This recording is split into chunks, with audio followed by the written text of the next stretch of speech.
ॐ नमः सिद्धेभ्यः।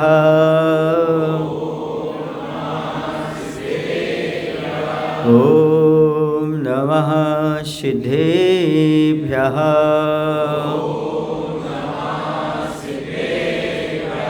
ॐ नमः सिद्धेभ्यः।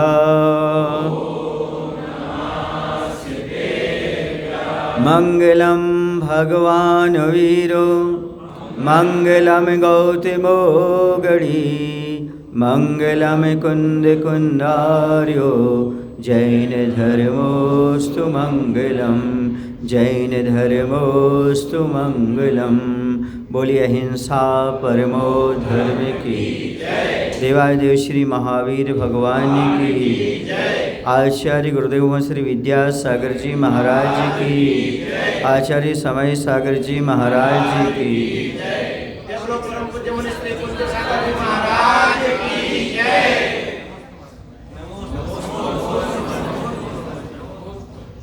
संपत्तिशाली होते हुए भी प्रशंसा की बात क्या है, और धनहीन होते हुए भी प्रशंसा की बात क्या है। दो प्रश्न हैं। जिनके पास धन है, धन होते हुए भी प्रशंसा की बात क्या है।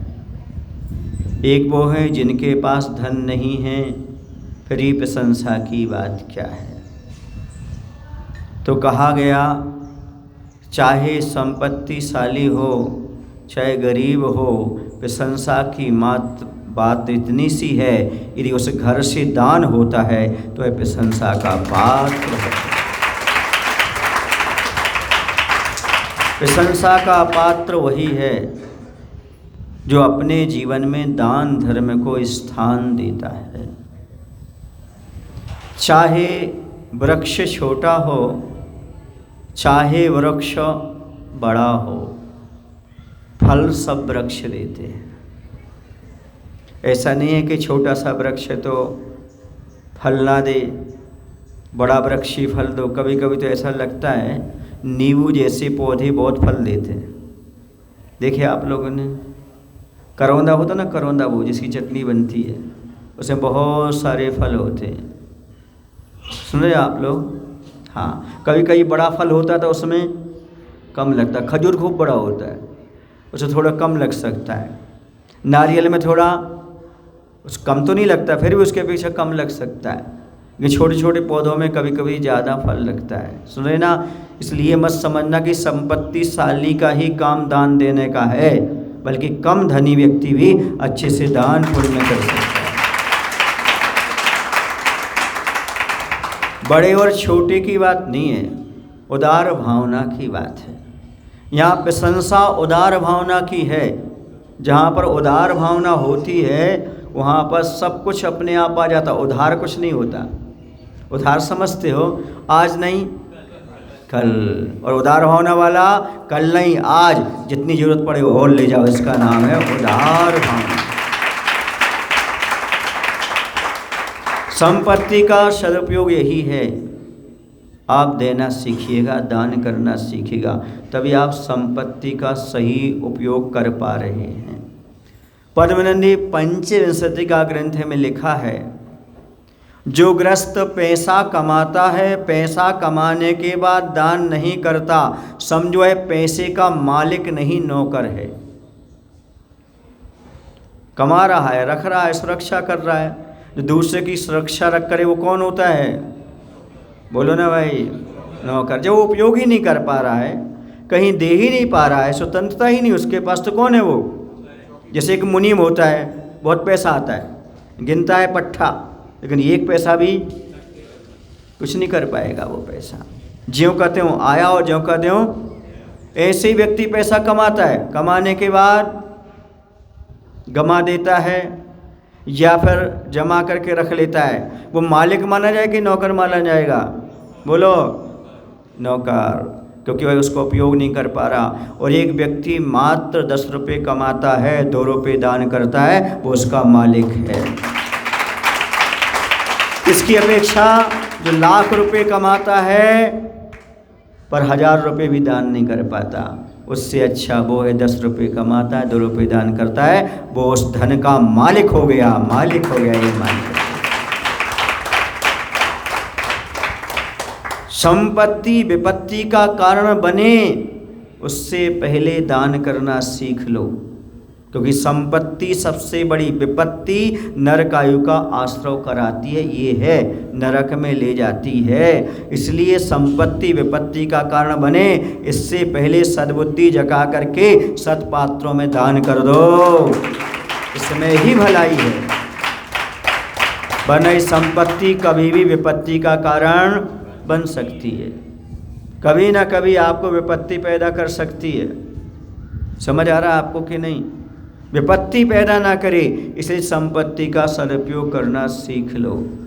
याद रखो, चक्रवर्ती की संपदा को पाने के बाद भी लोग स्वर्ग चले गए, मोक्ष चले गए।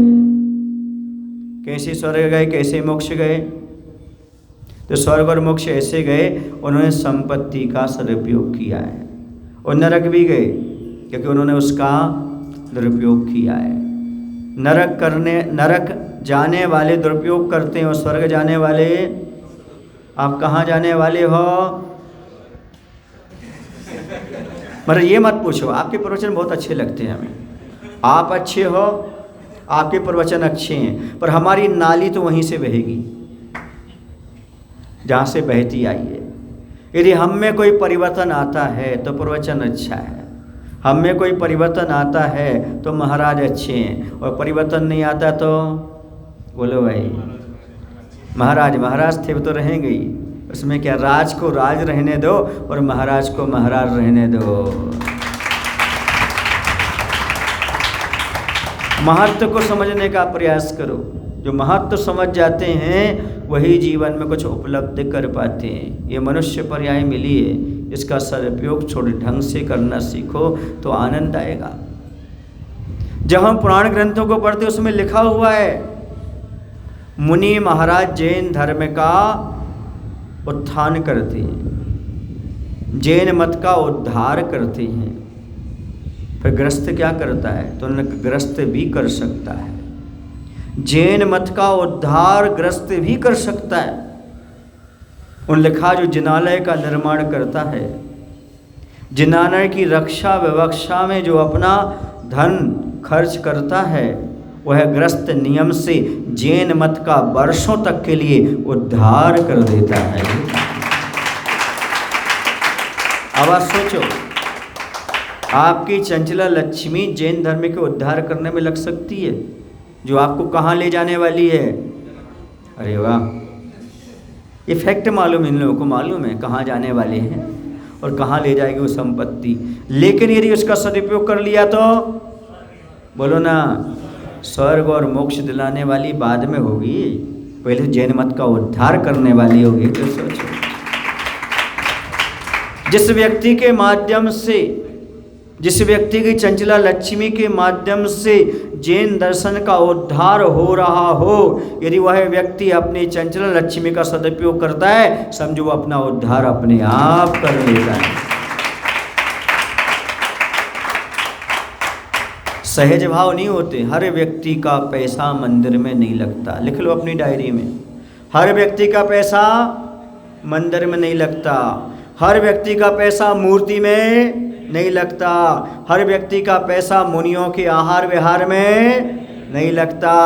कोई विशेष निकट भक्त होगा, उसी का पैसा इस चीज में लगता है।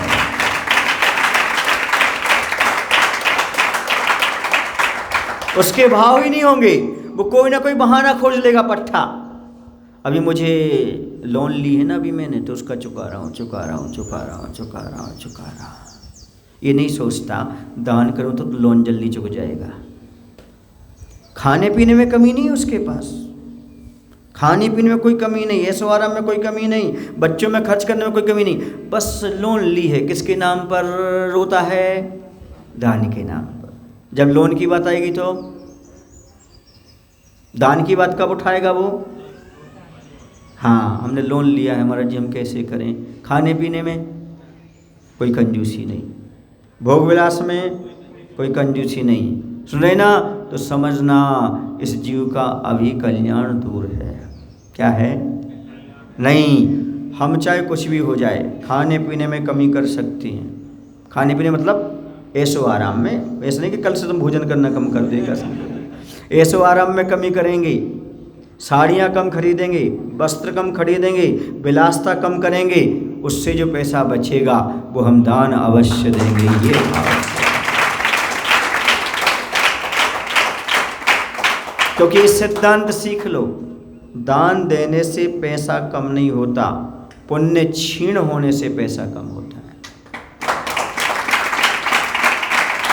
दान देने से पैसा कभी कम नहीं होता, पुण्य क्षीण होता है। अच्छा, दान देने से पुण्य बढ़ेगा कि क्षीण होगा?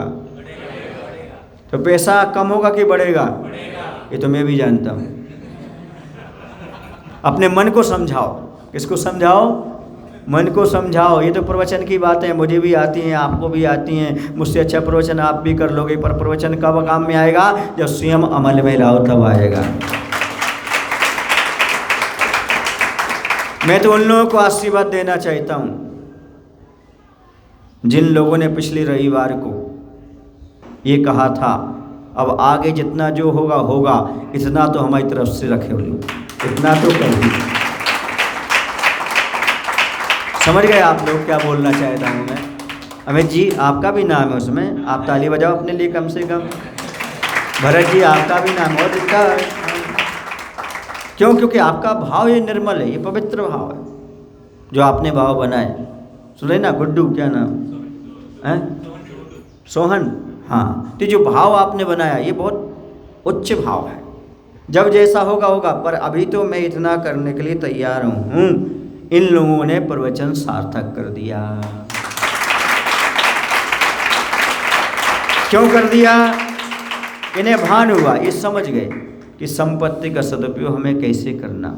इनको ज्ञान हो गया, इनको भान हो गया, महाराज हमारे पास इतनी क्षमता नहीं है, लेकिन जितनी क्षमता हो छिपाना मत। नहीं कहता कि मैं इतना करो, नहीं कहता मैं इतना करो, लेकिन जिनालय के निर्माण में जितना भी आपका अंश लगेगा वो आपके कल्याण का ही कारण बनेगा। इसलिए जिनका मानस आज बन जाए, इसके लिए सो आज नंबर और बढ़ा देना। अभी 7 है शायद, कितने हैं? 11 करना है, और किसके?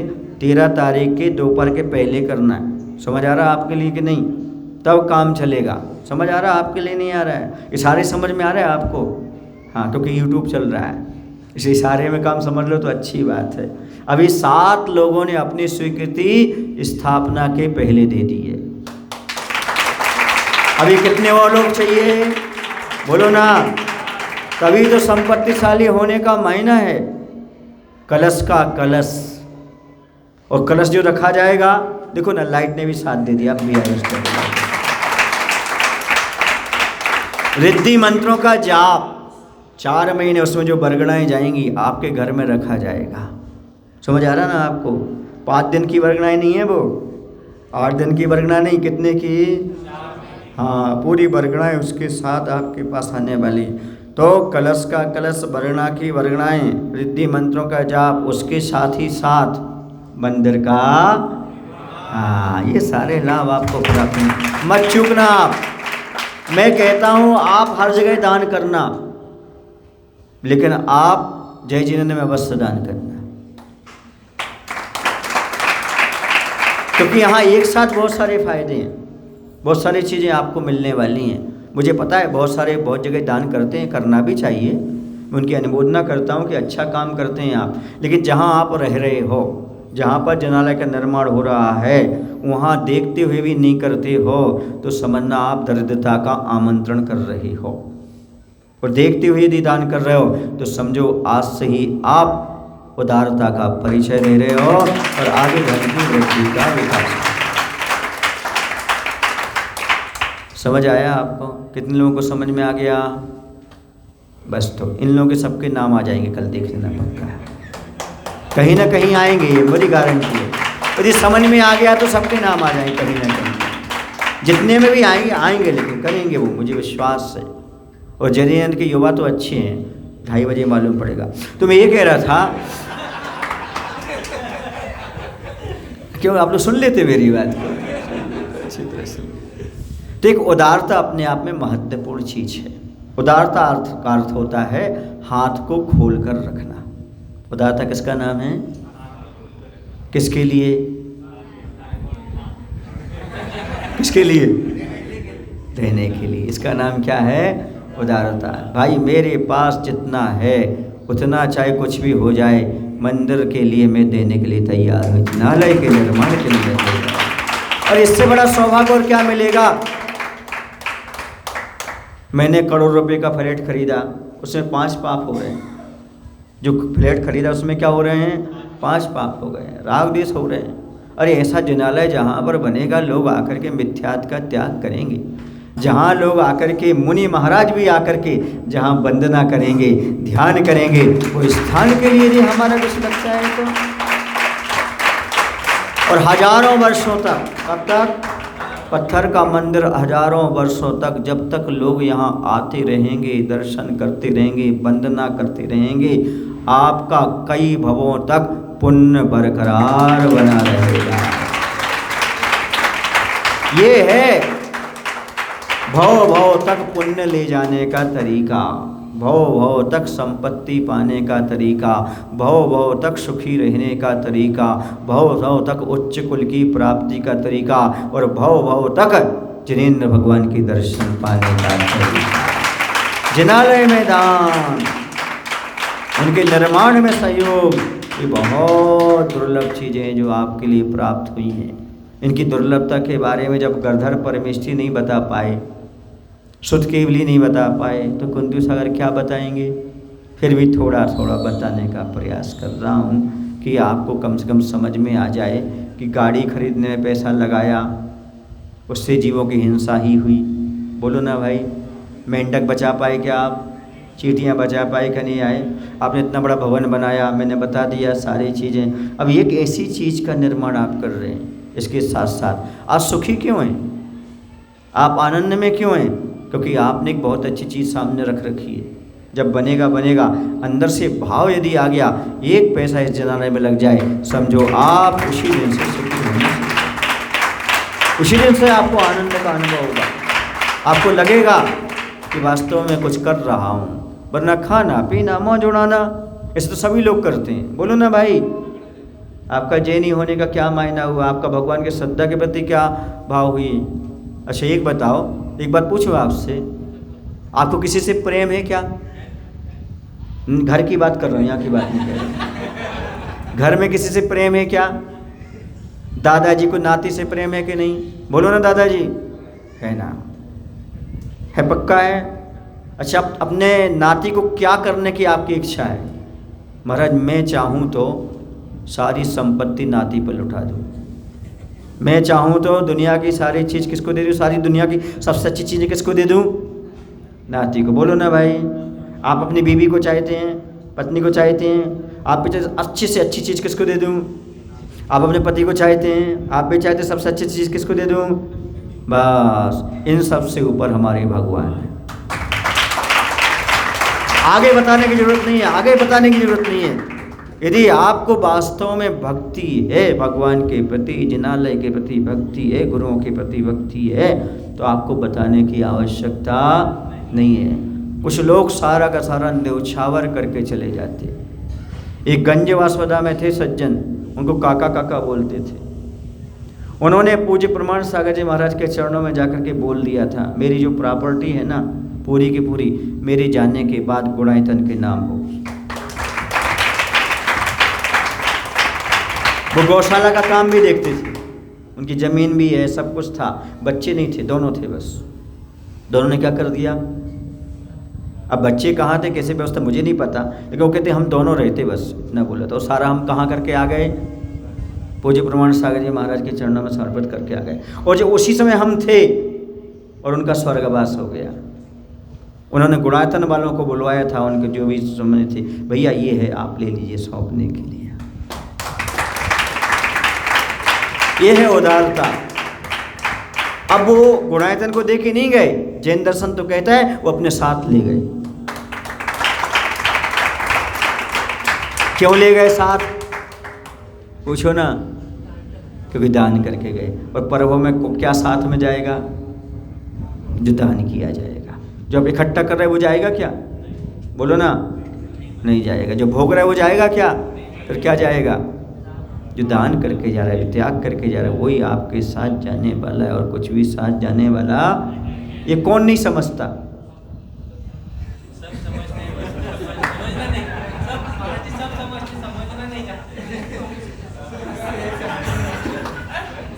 अब एक दूसरे को देख रहे, कौन नहीं समझता है, कौन नहीं समझता है, कौन नहीं समझता है। यदि खुद को समझ में आ जाए तो फिर किसी को समझाने की आवश्यकता नहीं है। यदि किसको समझ में आ जाए, खुद को समझ में आ जाए तो दूसरे को समझाने की आवश्यकता नहीं है। एक बात और अपने नोट कर लो, आप अपने अलावा और किसी को नहीं समझा सकते। आप अपने अलावा और किसी को नहीं समझा सकते, और आपको आपके अलावा कोई दूसरा नहीं समझा सकता।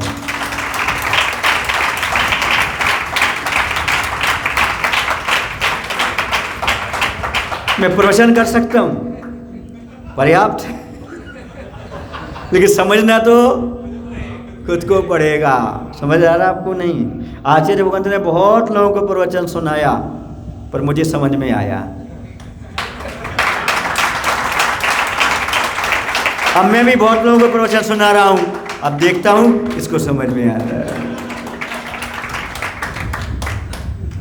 समझदारी इसी में है कि किसी को ना समझाओ, खुद समझ जाओ। जैसे मैंने अभी कहा ना, 4 महीने में कुछ किसी को नहीं टोकूंगा टाकूंगा, खुद समझ जाऊंगा। क्या किसी को अब समझाने की आवश्यकता? कब तक? कल तक। आज और टोक टाक सकता हूँ क्योंकि आज मीटिंग है।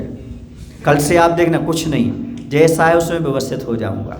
क्यों? क्योंकि आपकी व्यवस्था है। 4 महीने मेरी अनुमोदना का त्याग। आपको कुछ करना हो सो करो, नहीं करना हो सो करो, जे करना जो ठीक है। जहाँ जो मिल जाएगा वहाँ बैठ करके अपना काम कर लूँगा, किसी का कोई इंतज़ार नहीं करूँगा। Time and tide wait for none. समय और सागर की लहरें किसी का इंतजार नहीं करती, ऐसी विद्यासागर की लहरें कभी किसी का इंतजार नहीं करती।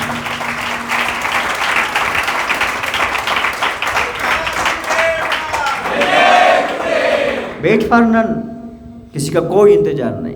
वो सागर की लहरें बहती चली जाती, निकलती चली जाती, और टाइम भी, समय भी निकलता जाता है। और विद्यासागर जी की लहरें, समय सागर की लहरें किसी का इंतजार नहीं करती, उस समय से आगे बढ़ती चली जाती, बढ़ती चली जाती। समझ आ रहा आपको? हाँ, जिसको आना हो लाभ ले लो, नहीं लेना हो as you like can you live. जो ले ले उसका भला, जो ना ले, पर दोनों में मेरा तो भला ही भला है। एक और रूल्स बनाने वाला हूं मैं, रूल्स। आहार दान का वही पात्र होगा जो 3 बार की क्लास में से 1 बार अटेंड करता होगा कम से कम। सुन रहे ना? पूछो क्यों? मैं फ्री का नहीं खाता, पहले देता हूं फिर खाता हूं। तो ध्यान रखना, 3 क्लास में से किसी एक नई क्लास में आपको उपस्थित रहना पड़ेगा। जो एक भी क्लास नहीं पढ़ता, हाँ, वो जय से बाहर का तो हो सकता है, पर जय सोसाइटी का नहीं हो सकता। हाँ बिल्कुल पक्का है, पक्का है। मान लो कोई सोच गाँव से आएगा, कोई पब्लिक सौदागर से आएगा, नहीं आ सकता रोज, समझ गए ना? या फिर जिसके पैर खराब है, जिसका दिमाग खराब है, वो नहीं आएगा। हाँ हाँ, उसमें क्या बात होती भाई? अब ऐसे व्यक्ति को जबरदस्ती तो घसीटा नहीं जाएगा ना। जिसका दिमाग खराब है वो कैसे प्रवचन में आएगा? आएगा तो उधम करेगा। जिसका पैर खराब है कैसे उतरेगा, कैसे चढ़ेगा? समझ आ रहा है ना? ऐसे लोगों को छूट है। यदि आपका दिमाग खराब ना हो, आपका पैर खराब ना हो, 3 में से 1 क्लास जरूर अटेंड कर लेना। मेरा ये कहने का तात्पर्य आप समझ गए। देखो भाई, जो है हम तो साफ साफ बोलते हैं। पूछो क्यों? क्योंकि मेरी सत्य बोलने की आदत है। एक सज्जन हमसे बोले, शायद जय जिन के होंगे, वो बोले महाराज जी आपको जो कुछ बोलना है सबके बारे में सच सच बोल दिया करो। एक दिन मैंने उन्हीं के बारे में सच बोल दिया, वो आज तक नहीं बोलते। सच सबको पसंद है, पर दूसरे का सच सबको पसंद है, पर मेरी पोल नहीं खुलना चाहिए, बाकी सब ठीक है। मैं सत्य का समर्थक हूं, पर कब तक? इसलिए कल्याण नहीं हुआ। जिस दिन सत्य अपने आप का समझने का प्रयास करोगे, उसी दिन तुम्हारा मोक्ष मार्ग प्रारंभ हो जाएगा। दूसरी बात, आचार्य भगवंत की बड़ी कृपा है हम सभी पर। कितने लोग मानते हैं कि आचार्य भगवंत की हम सभी पर कृपा है? सब पर कृपा है, पक्का? देखो, जब आचार्य जी की सब पर कृपा है, मैं तो कहता हूँ गायों पर भी कृपा है, पशुओं पर भी, जेल में रहने वाले कैदियों पर भी कृपा है।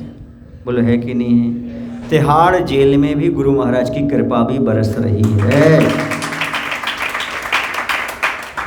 सागर जेल में तो मैं खुद देख करके आया हूँ, वहाँ भी आचार्य भगवान की कृपा बरस रही है।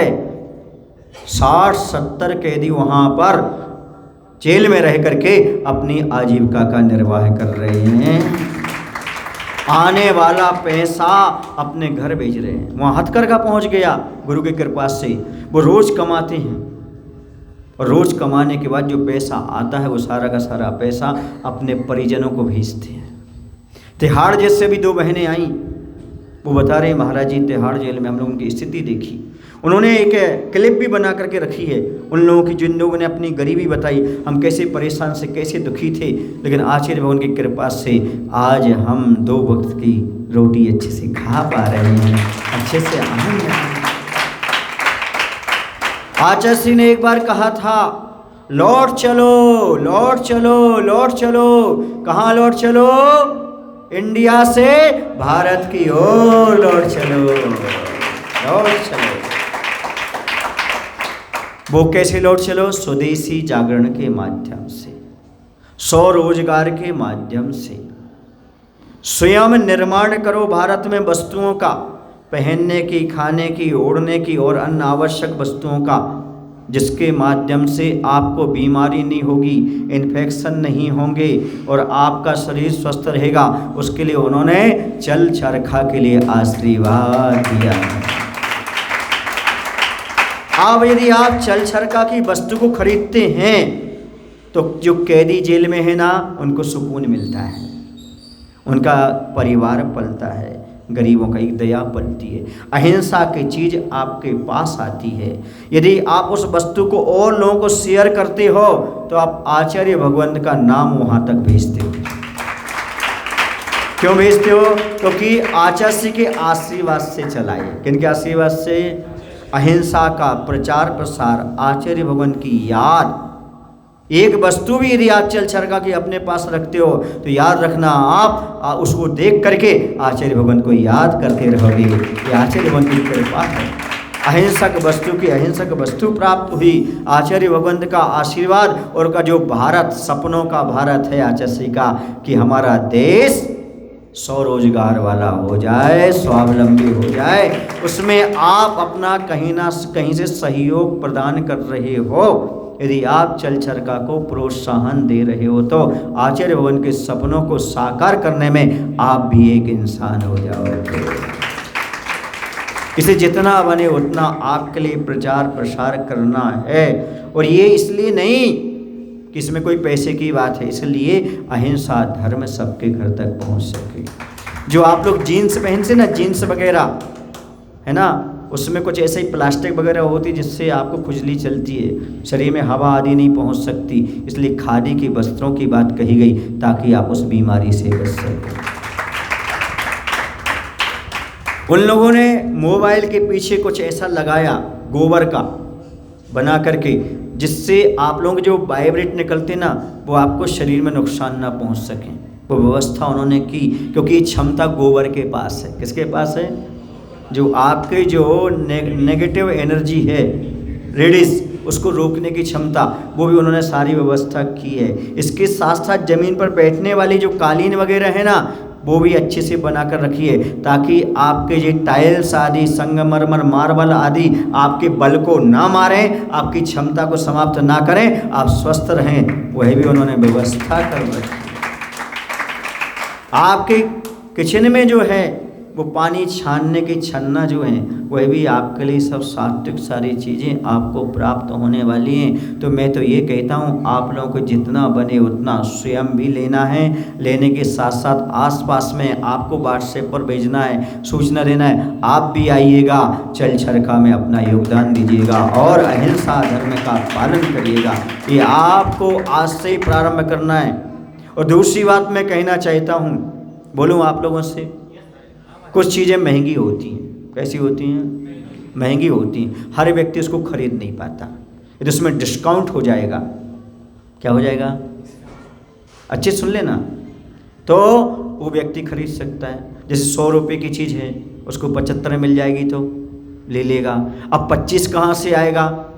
तो आपकी उदारता उनकी 25 की भरपाई कर सकती है। समझ आ रहा ना? महिला मंडल, पुरुष वर्ग मिलकर के कल के दिन, एक दिन मात्र, कितने दिन? एक दिन, जितना भी माल जाएगा उसमें कुछ ना कुछ % डिस्काउंट आपको करवाना पड़ेगा। सुन रहे आप लोग? बोलो ना। सब लोग मिल करके करेंगे तो सबका सहयोग भी हो जाएगा और वह वस्तु सबके पास पहुंच भी जाएगी। उसमें आप भी खरीद सकते हो वस्तु, उसमें आप भी खरीद सकते हो, लेकिन ये बात आज ही करना पड़ेगी ताकि आप घोषणा कर सको और कल गरीब से गरीब व्यक्ति भी वहाँ सामग्री खरीद सके। इसमें ताली क्यों नहीं बजेगा? अरे ये सौभाग्य है आपको, आचार्य भगवंत का आशीर्वाद घर घर पहुँचे, ये आपको सौभाग्य प्राप्त हो रहा है, ये मैं कहना चाह रहा हूँ।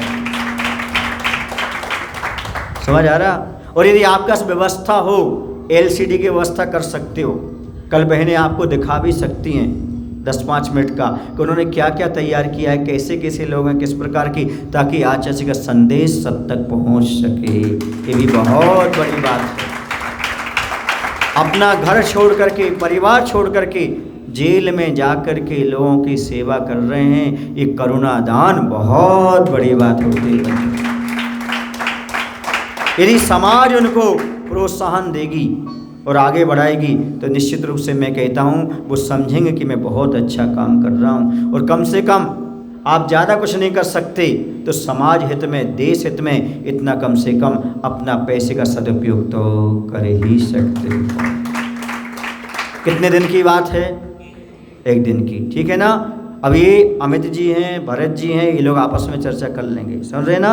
और वहाँ पर जहाँ स्टॉल है वहाँ पर अपनी बात कर लेंगे और आप भेज देंगे मैसेज कि इतना % डिस्काउंट पर कल आपके लिए सामग्री प्राप्त होने वाली है। समझ रहे ना? यदि आप गुरु महाराज के प्रति श्रद्धा रखते हो, भक्ति रखते हो, तो आपका कर्तव्य है वो अहिंसक चीज़ का प्रचार प्रसार घर घर तक होना चाहिए, वहाँ तक पहुँचना चाहिए। हम आचार्य को क्या दिए आज तक? बोलो। सब कुछ हमें आचार्य ने ही तो दिया है, बोलो ना भाई। हमने आचार्य को क्या दिया है? ये भी जो अपन कर रहे हैं ना, अपने लिए कर रहे हैं, आचार्य के लिए कुछ नहीं कर रहे हैं। बस इतना है कि उसमें आचार्य भगवंत के सपने जुड़े हुए हैं, इतना समझ करके। ये आचार्य का प्रोजेक्ट नहीं, आचार्य कुछ नहीं है, आचार्य की भावना थी, क्योंकि आचार्य कोई सामान्य व्यक्ति नहीं थे। वो मात्र आत्म कल्याण की बात नहीं की उन्होंने जन कल्याण की बात कही, राष्ट्र हित के लिए उन्होंने बहुत कुछ किया है। तो हमारा योगदान भी समाज हित, सबसे बड़ी चीज़ तो उनकी महिलाओं के उत्थान की रहती थी। हमारी महिला कहीं नौकरी ना करे, स्वरोजगार में आ जाए, क्योंकि नौकरी करने से बहुत सारी विकृतियां पैदा होती। घर रह करके स्वावलंबन से रोजगार करेंगे तो एक स्वावलंबन की रोटी होगी, पराधीनता की नहीं होगी। वो सारे आचार्य के सपने हैं बंधुओं, आप समझ नहीं पा रहे हो। विदेशी चीज़ों का आप उपयोग तो कर रहे हो, लेकिन करने के बाद उसके साइड इफेक्ट भी झेल रहे कि नहीं झेल रहे? बोलो। इसलिए मैं कहता हूँ स्वदेशी वस्तुओं का उपयोग करो, लोगों तक भेजो, वो बीमारी से बचें, अशुद्धियों से बचें, स्वस्थ रह सकें। इसमें आपका सहयोग, वैसे आप लोग बहुत अच्छा काम कर रहे हो। आचार्य भगवान के आशीर्वाद से, उनकी कृपा से एक जय जिनेन्द्र औषधालय है आपके यहाँ, ये भी बहुत बड़ी प्रशंसा की बात है। आज शुद्ध औषधि लोगों तक पहुँचा रहे हो, समझ आ रहा ना आपको? गौशाला भी है, सब चीज़ें हैं, ये इसको क्यों छोड़ो फिर? इसके लिए भी अपना योगदान होना चाहिए। जब हर क्षेत्र में है तो चल चरखा में भी हमारा एक दिन के लिए आज योगदान होना चाहिए। समझ आ रहा ना? और घोषणा कब करना है? 12 बजे के पहले। कब होना चाहिए? समझ आ रहा ना? तभी आपकी संपत्ति की सार्थकता है। इन चीज़ों को समझने का प्रयास करो। समझ रहे आप लोग के नहीं? हालांकि आचस ने जहाँ पर जन्म लिया है वहाँ के लोग आ चुके हैं, सदा लगा के लोग आ चुके हैं।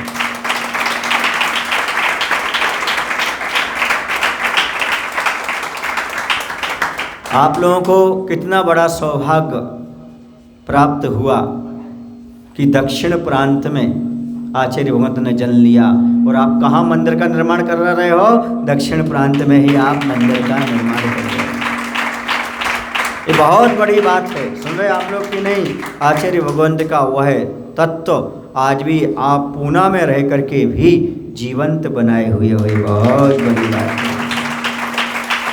बाकी सब है, आता जाता है, सब कमाते हैं, खाते हैं, पीते हैं, उड़ाते हैं। सुन रहे आप लोग कि नहीं?